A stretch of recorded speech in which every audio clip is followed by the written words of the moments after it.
Bueno, como os prometí el miércoles, después de que en el directo, bueno, tuvimos algunos que se metieron a impedir que pudiéramos ver nuestro seminario de forma normal. Bueno, dejando eso aparte, os prometí que volvería a la grabación y que la parte que intentaron boicotear, pues la voy a volver a hacer.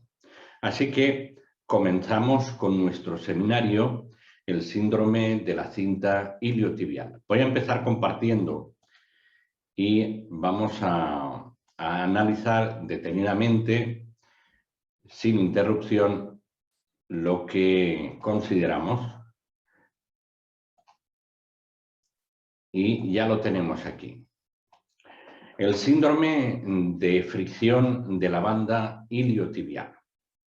Bueno, este síndrome tiene un inicio, entonces el inicio normalmente es progresivo y tras una sobrecarga suele afectar a corredores, sobre todo cuando han forzado su entrenamiento o han comenzado a entrenar tras una lesión o el comienzo de una nueva temporada deportiva.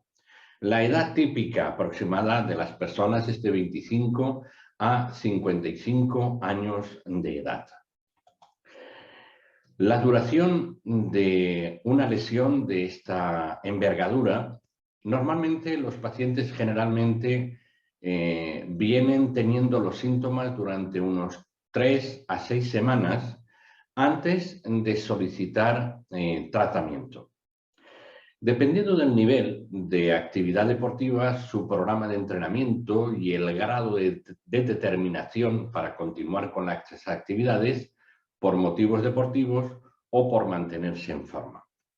Juega un papel importante en este tipo de lesiones la capacidad del deportista en sí mismo que sepa parar, sepa cuidar su cuerpo, no solo únicamente en el sentido de que hay que entrenar, hay que mantenerse en forma.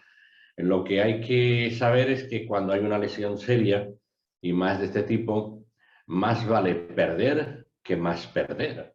O sea, y estás con la lesión, pues entonces deja pasar un tiempo prudente para la recuperación. Pero ya os digo que forma parte ya de la persona que se ha lesionado. Bueno, la frecuencia con la que suele aparecer habitualmente, en la mayoría de los casos, se trata de una primera vez que la persona sufre estos síntomas, aunque puede haber presentado algún episodio generalmente de muy corta duración. Localización de los síntomas. Bueno, los síntomas se localizan por regla general en la cara externa, justo por encima de la rodilla, como podéis ver aquí en la imagen, sobre todo en esta zona de aquí, donde suele el punto de roce de la cinta iliotibial al extender la rodilla. Aquí aproximadamente es donde se produce el dolor o la inflamación, pero sí, generalmente abarca parte de la rodilla y también con el tiempo, si lo deja pasar, puede referir dolor por la cara externa de la rodilla hacia la zona proximal y externa de la tibia, o sea, llega a bajar hacia abajo. Y en ocasiones este trastorno puede asociarse a molestias en la cara externa incluso de la cadera y en la cresta ilíaca. O sea, fijaros si llega lejos, si se deja. Tipo de síntomas que va a notar la persona. Bueno, al principio presenta un dolor en la rodilla tras la actividad al avanzar la disfunción. Ya dijimos que era progresivo. El dolor aparecerá mientras corre y se quejará de escozor en la cara externa de la rodilla, con pinchazos ocasionalmente agudos, seguidos de dolor constante después de correr. Información adicional que podemos suministrar es la siguiente. Al flexionar y extender la rodilla, el tendón de inserción de la banda iliotibial se desliza hacia adelante y detrás sobre el epicóndilo lateral del fémur. El exceso de fricción al correr distancias prolongadas con cuestas hacia arriba o hacia abajo sobre superficies irregulares, pueden provocar una reacción inflamatoria en la zona que ya hemos comentado anteriormente, que podéis ver aquí cuando paso el mouse. La persona con una banda iliotibial previamente tensa parece presentar un mayor riesgo de sufrir esta disfunción y la persona suele afirmar que al correr cuesta abajo sobre superficies irregulares, los síntomas aparecen antes y puede presentar antecedentes del dolor de cadera y de bursitis trocanterea. Esta disfunción puede asociarse también a dismetrías de las extremidades inferiores, los cuales van a producir el corbatum o pronación excesiva del pie y del tobillo.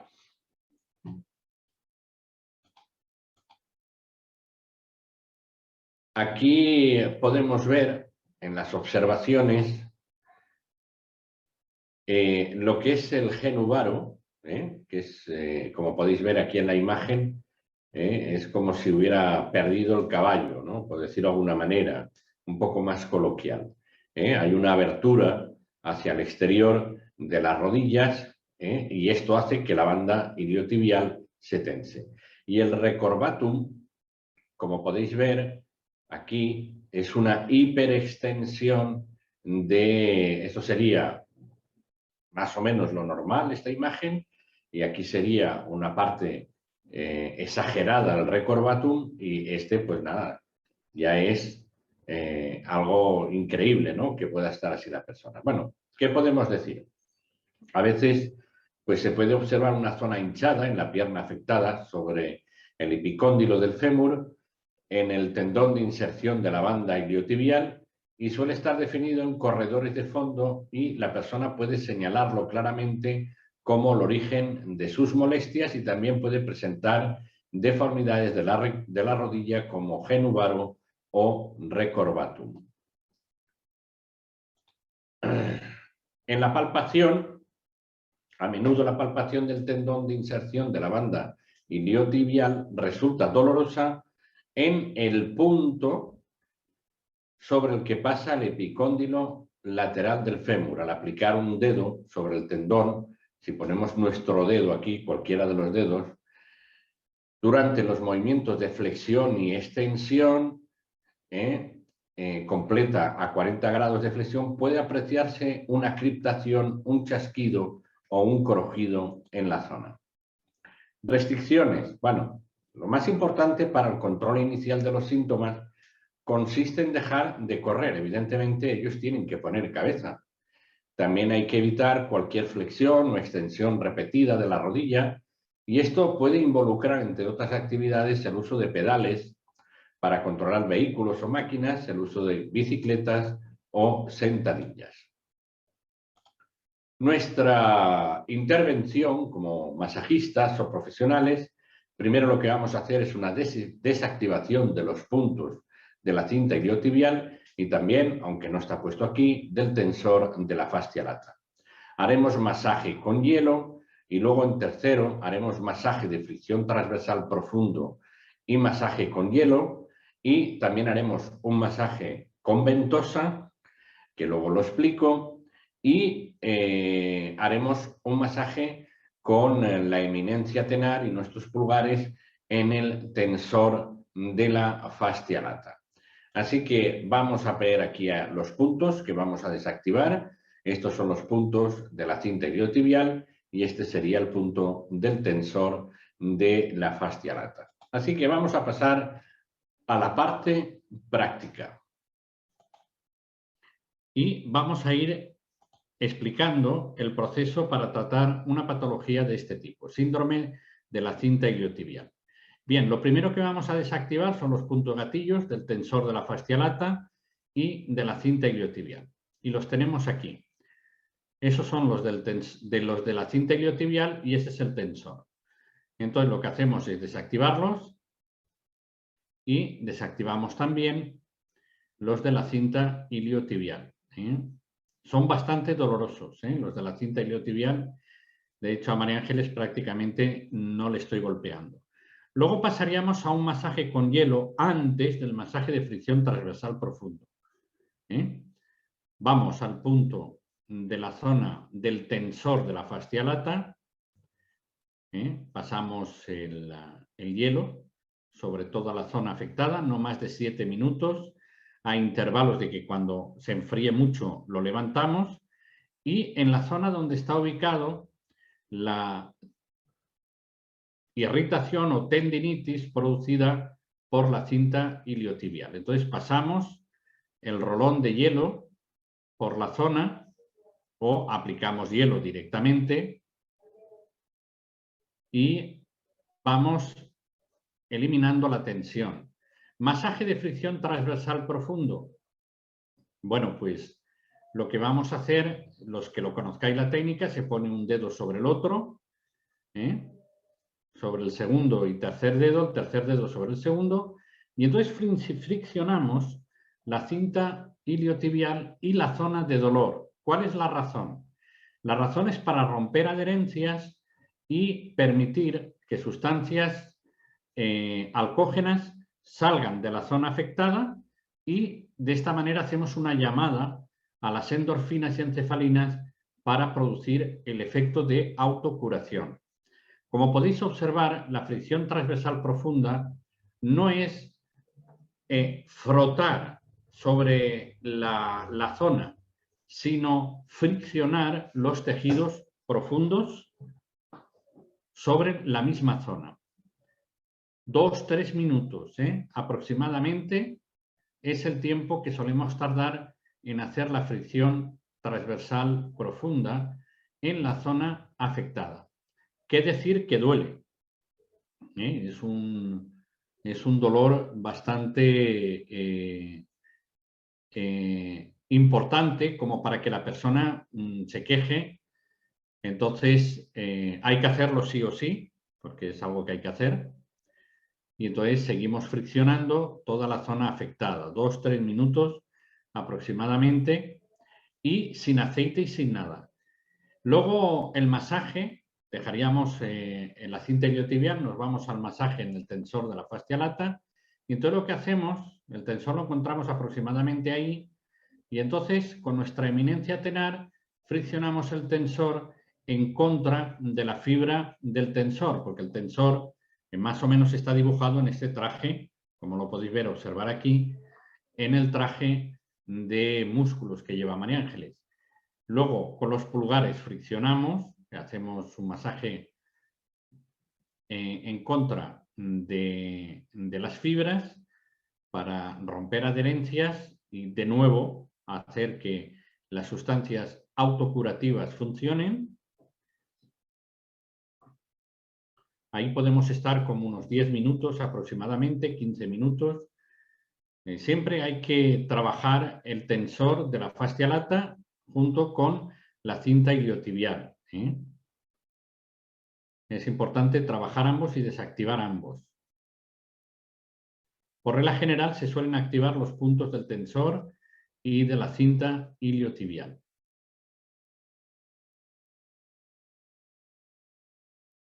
Entonces, como veis, trabajo con mis pulgares hacia abajo. Aquí ya ponemos aceite. En este caso ya trabajamos con aceite o crema. Y luego pasamos a masaje con ventosa en la zona afectada. Y ahora os explico la razón, ¿vale? Aquí no vais a ver el efecto de la ventosa porque estoy encima del traje. Pero ¿cuál es la razón de utilizar una ventosa? Primero, lo que vamos a hacer es levantar toda la estructura para liberarla de la presión que ejerce sobre la zona donde está la... A ver, que María Ángeles me está diciendo algo. ¿Qué ocurre? Pues que han deshabilitado el chat y ya ha habido 2 personas que me han llamado que dice que el anfitrión ha bloqueado la entrada a la clase.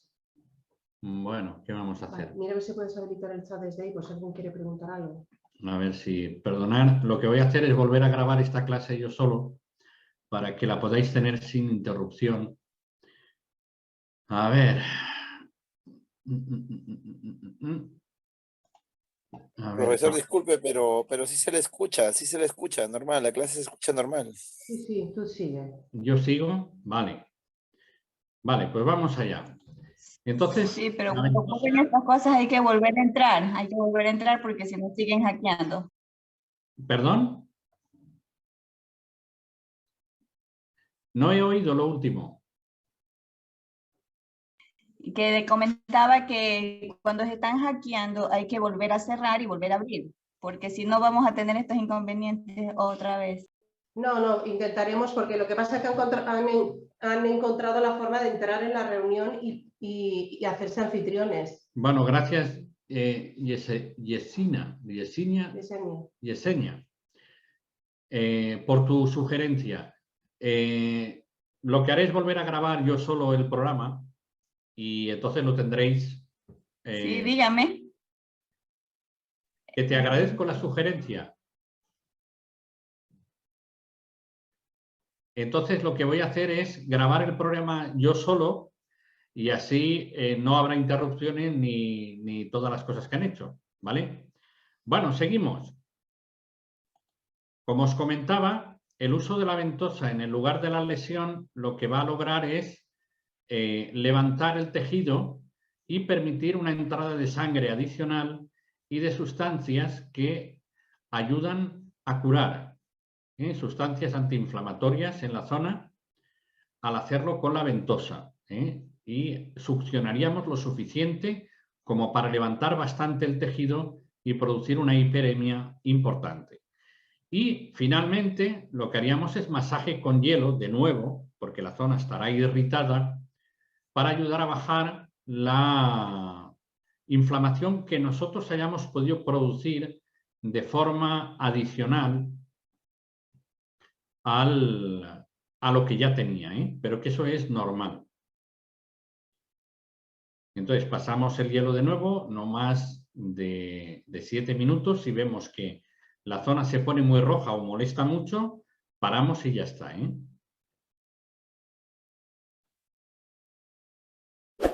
Muy bien. Vale, dejo de compartir y las preguntas que podáis tener, pues las tenéis que formular en persona porque el chat lo han deshabilitado. No sé cómo se han podido meter y hacer todo lo que han podido hacer. La verdad que no lo sé. Bueno, preguntas que tengáis, porque en el chat no ha habido forma, ¿no? En el chat Profesor, si me lo permite, buenas tardes desde Trujillo, Perú. Yo me perdí un poquito acá cuando llegó el tema de las ventosas. Bueno, en este caso, para mí es un tema nuevo. Igual estoy feliz de aprender. Entonces quería que un poquito recalque y repite el uso de las ventosas porque ahí me perdí por completo. Vale.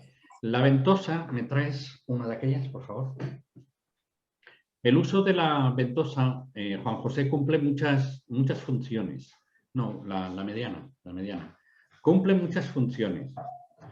Pero en este caso, la idea es, lo que pasa es que ahí no lo habéis podido ver, pero si yo coloco la ventosa, a ver si hace succión, ¿lo ves? Que hace succión. ¿Correcto? Vale. Entonces la idea, al colocar la ventosa y al hacer succión, yo estoy levantando el tejido. Ya. Porque está pegado. Entonces, cuando yo lo movilizo, que aquí no se va a movilizar, bueno, sí se moviliza, ¿lo ves? Lo que pasa es que al haber vello se va. Tráemela más pequeña, por favor. Tráemela más pequeña. La idea es levantar el tejido para que por bajo, al generar el efecto de succión, vamos aquí a la más pequeña. A ver, esta igual aguanta. ¿Lo ves cómo ha succionado? Al movilizar, lo que estoy haciendo es movilizando sangre en el interior que va a permitir que las sustancias naturales del cuerpo, porque va a generar una hiperemia, suban hacia arriba y en la zona que yo he levantado va a producir un efecto analgésico. Y las sustancias alcógenas les ayudamos a salir porque ya hemos hecho la fricción transversal profunda. Esa es la razón de utilizar la ventosa ahí, aunque cumple otras muchas funciones las ventosas. Lo que pasa es que en este caso es utilizar una ventosa para levantar, porque la cinta iliotibial está muy pegada a la zona de inserción. Entonces la idea es levantarla. David. Claro, o sea, Sí, entonces muchas gracias. levantarla con la ventosa y correr la ventosa para Exacto. que, digamos, levante todo la parte que está afectada. Exacto, esa es la idea. Se hace en seco, aunque si no corre, podemos poner un poco de aceite y entonces colocamos la ventosa que levante el máximo y entonces vamos arrastrando durante toda la zona de donde está la inserción de la cinta iliotibial. Y entonces lo que va a ocurrir es que va a producir una hiperemia importante y va a permitir que entren sustancias que causan analgesia y a la vez son antiinflamatorias. Fabián, ¿querías comentar? Sí, agregar que la técnica se llama cupping, C-U-P-P-I-N-G, y es como copa, y lo que hace es arrastrar el tejido. Por eso quería agregar lo que dijiste, era que se podía usar tanto en seco como con un poco de aceite para que se adhiera a la piel y entonces levanta y vaya arrastrando. Así que eso se usa mucho y evita tener, por ejemplo, esos hematomas típicos de la ventosa cuando está fija. Sin embargo, hace muy buen trabajo, pero duele mucho. Duele. Profesor Pero, Carlos, dime, Victoria. dígame, profesor Carlos, cuando hay este problema en fascia lata, ¿siempre va a haber problemas en banda iliotibial? Por regla general, el síndrome de la cinta iliotibial estará afectado al grado que lo esté también el tensor. Por regla general. Entonces, las personas que corren, lo que pasa es que yo descubrí, o al menos yo caí en el tema, seguramente estará más que descubierto. Yo no sé si allí en Argentina ocurre, supongo que sí, que las carreteras no son planas, son así, porque cuando llueve, para que desagüe, ¿de acuerdo? Entonces todos los caminos o carreteras, por regla general, en los laterales tienen para desaguar cuando llueve. Eso os habéis fijado, ¿no? Entonces, la carretera no es del todo llana, sino que tiene esto a unos grados. Ahora pensad, una persona que corre siempre hacia, por ejemplo, su derecha, ¿qué pierna está más alta que la otra cuando corre? La izquierda. Exacto. Entonces, la izquierda está más corta, pero la derecha está más larga. ¿Cuál estará haciendo más presión? La derecha. Claro, échale kilómetros. Alguien que está entrenando para una media maratón, pues hará a diario no, cada vez que salga a correr 10 kilómetros, 15 kilómetros, hasta que llegue a los 20. O una maratón, que en este caso son 42, entonces hasta que llegue a alcanzar ese ritmo, imaginaos las horas de entrenamiento. ¿Qué creéis que va a pasar con la pierna más larga? ¿Qué pensáis? Se va a afectar lógicamente. Va a quedar afectada. Entonces yo lo que recomendaba cuando trabajaba con deportistas de élite, que corrieran en el centro del camino si no venían coches, o autos, o carros. ¿Por qué? Porque así las pisadas eran más o menos regulares. Si corrían por caminos que es irregular, ahí corren peligro también de sufrir del síndrome de la cinta iliotibial. Claro, el camino ideal no está. Lo ideal sería en pista. Pero en pista tiene otras lesiones por el tipo de terreno que es. Entonces, si tiene la oportunidad de entrenarse en zonas donde no pasan autos o carros, que vaya por el centro. Si corre siempre en el lateral, se va a encontrar con este problema. Yo eso lo hace muchos años, porque yo salía entonces a correr porque hacía deporte y me fijaba en cómo corrían, porque la mayoría de los que corrían en aquel grupo los tenía yo de pacientes, y entonces yo me fijaba y entonces me di cuenta, digo, ostras, este padece de esto, esta padece de esto, pero mira el terreno como es. Claro, ellos estaban más preparados que yo iba siempre por atrás. Y entonces yo les iba viendo. Y entonces si alguien me decía que ya tenía problemas en la cinta iliotibial, y yo vi aquello y dije, anda, mira el problema cuál es. Entonces le dije, corre en el medio. Entonces deberían de volver por el mismo carril, pero claro, te obliga a la circulación a volver por el otro, y es el mismo problema. Exacto. Entonces, cuando corríamos en zonas, por ejemplo, en la zona donde yo estoy, habían vías mineras que las quitaron y las convirtieron en vías verdes. ¿Qué quiere decir eso? Que ya no pasa el tren. Pero claro, tenemos kilómetros y kilómetros y kilómetros y kilómetros de vía. Pero el camino, o sea, la vía la quitaron. Entonces, ¿qué ocurre? Que esto ya no. Entonces ahí puedes hacer 40, 50, 60 kilómetros corriendo que no hay ningún problema. Entonces, entrenábamos ahí. Sobre todo los que tenían que competir, yo les decía, pues correr por ahí, porque era todo más regular. Si corríamos por caminos, por el centro, y cuando oías un coche te apartabas y ya está. Por carretera, no te queda otra que ir por el lado, si corres por carretera, porque si no, es peor el remedio que la enfermedad, si te dan un golpe. Entonces, eso es interesante tenerlo en cuenta, de recomendar al que tenga ese problema. Por regla general suele salir en corredores de larga distancia, incluso luego les duele al subir escaleras, bajar escaleras, y también les duele cuando corren hacia arriba o corren hacia abajo. Tanto si suben pendiente como si bajan pendiente, el dolor les aparece. Y es muy común, es muy común. Yo utilizaba, cuando me dejaban aquí, porque aquí en España no podemos pinchar ya, de enfermero para abajo está prohibido por ley. Entonces, yo no lo hago ya. Pero utilizaba el martillo de 7 puntas, si lo conocéis, y lo que hacía era una contrairritación sobre la zona para producir una recuperación más rápida. Entonces, es un martillo pequeño, chino, que lleva 7 puntas. Y entonces lo que haces es golpear la zona y lo que haces es que pequeñas gotas de sangre salgan. Luego le pones un aceite irritante, yo les ponía trementina, que es el aguarrás, les ponía trementina, les escocía a rabiar, pero al día siguiente estaban corriendo.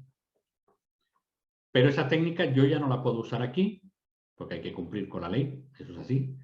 Entonces, pero funcionan muy bien, lo digo porque si en vuestros países os permiten utilizar y pinchar, aprovechar esa técnica, se llama el martillo de 7 puntas, al menos lo conocemos aquí de esta forma, no sé si allí lo conoceréis también así, y irritar la zona. Es como un desactivador, pero con 7 puntas que pinchan. Exacto. Entonces, eso es una forma de recuperación rápida porque se produce una contrairritación.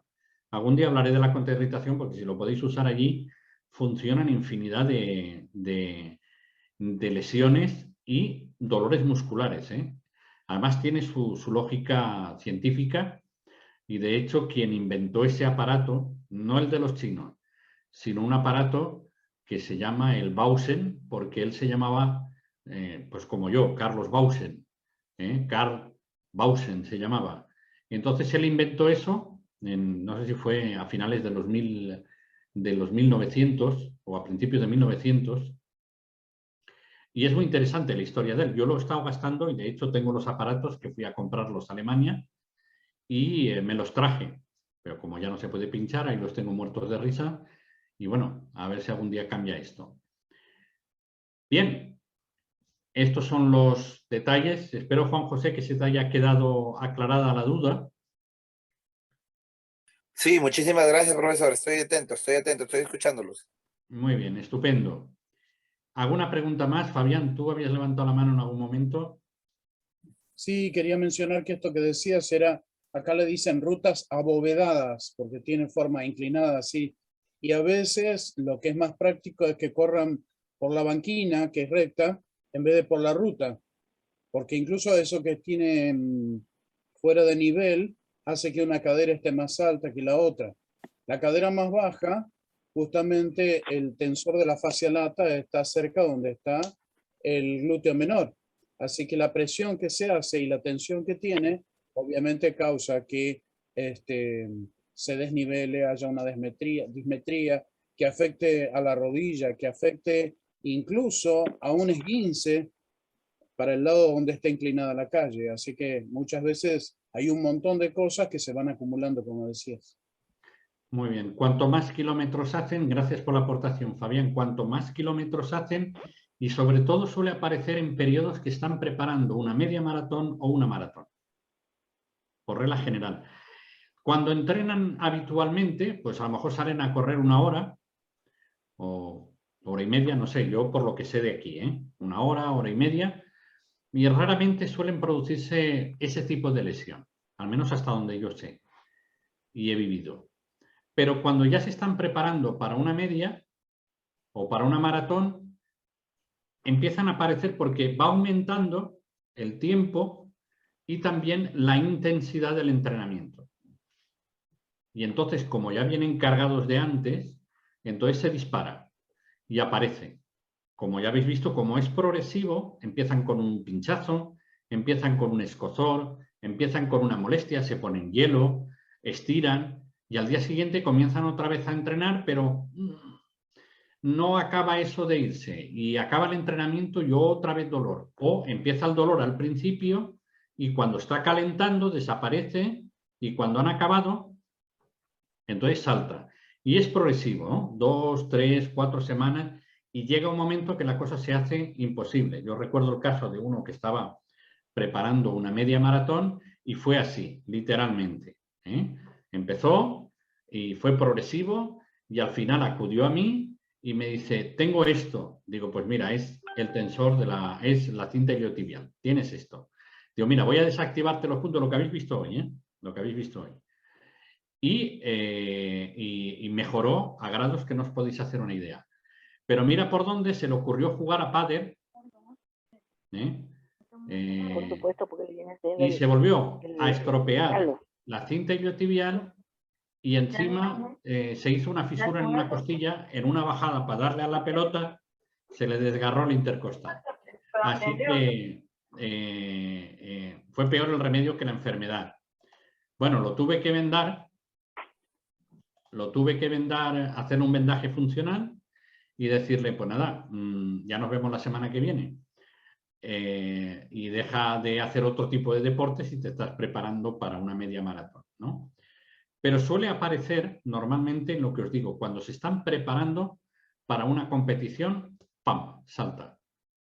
Si no se han dado masaje nunca, porque hay personas, eso también lo he visto, personas que tienen una genética fabulosa, no se estropean, va todo bien y llegan a prepararse y cuando están sobrepasando ya el límite, entonces ¡paf!, se despierta el síndrome de la cinta iliotibial. Causas, yo ya he comentado algunas, Fabián ha comentado otras, pero esa es la idea. O sea, el problema estriba en correr mal. También si tienen una mala técnica al correr, que muchos no corren bien, porque si queréis fijaros, cuando veis a alguien correr, veréis que cada uno corre de una forma muy distinta y algunas formas de correr que dicen, no sé ni cómo corre, porque corren muy extraño. Van cabeceando, van moviéndose y dices, bueno, ¿y cómo puede hacer 42 kilómetros? Pues los hacen, luego ya veremos cómo se les queda el cuerpo. Algunos corren como marionetas, otros van de lado a lado, otros arrastran los pies, otros corren de talón. Entonces, los que corren profesionalmente, pues hay técnicas de correr que les corrigen para que corran bien y repartan el peso bien. Pero si queréis fijaros y veréis cómo podéis discernir qué problemas va a tener cuando acabe la maratón.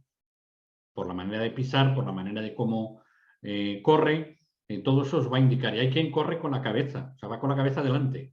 Pues si son los pies, no la cabeza. Entonces, todo eso puede contribuir a que se produzca un síndrome de la cinta iliotibial. Es bastante común en corredores. Digo que yo he tratado muchísimas, sobre todo en los que ya pues, compiten a ese nivel de hacer una media o de hacer una maratón. O también aquellos que en un momento determinado dicen, voy a ponerme a hacer deporte y no han hecho deporte en su vida y se ponen a correr. Se compran unas zapatillas para correr, un pantalón, entonces, todo el equipaje. Y se ponen a correr sin más preparación.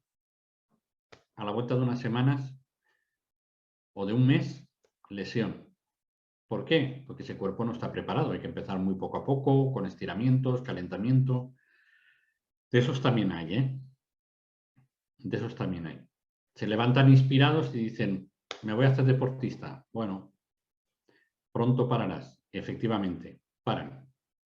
Sí o sí paran. ¿Alguna pregunta más? Fabián. No era pregunta, pero sí comentar que aquí ha vuelto, ha renacido el pádel y pasa lo mismo.